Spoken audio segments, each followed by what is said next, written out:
काग र सर्प।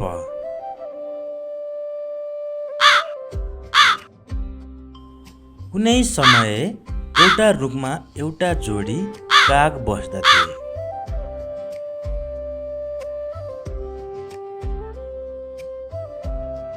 त्यही रुखको टोड्कामा एउटा सर्प पनि बस्दथ्यो। त्यस सर्पले ती कागका फूल खाइदिन्थ्यो। सन्तान हुर्काउन नपाएर कागका जोडी खिन्न थिए।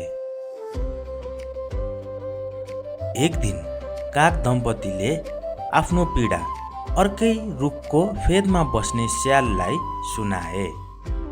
त्यो स्याल असाध्यै बुद्धिमान थियो। त्यसले तिनीहरूलाई भन्यो, बलले गर्न नसकिने काम बुद्धिबाट पार लाग्छ। उपाय गरियो भने आफूभन्दा शक्तिशाली शत्रुलाई पनि नाश गर्न सकिन्छ।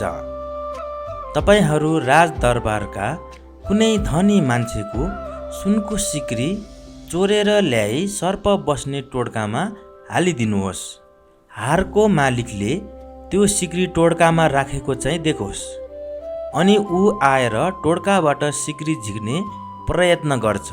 त्यो बेला उसले सर्पलाई पनि मारिदिन्छ अनि तपाईहरू शत्रुरहित हुनुहुनेछ। स्यालको सल्लाह सुनेर कागिनी एकदमै खुसी भइन् र रानीहरू नुहाउने ठाउँमा गइन्।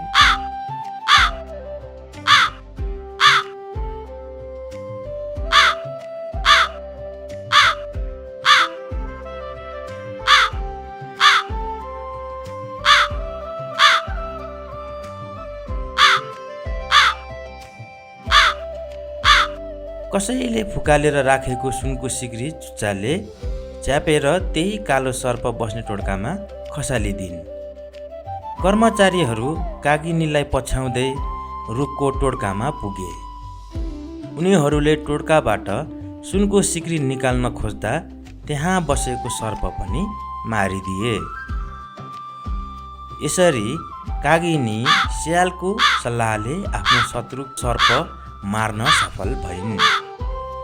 शिक्षा: आफ्नो सामर्थ्यभन्दा बाहिरको काम पनि बुद्धिको सहाराले सजिलै गर्न सकिन्छ।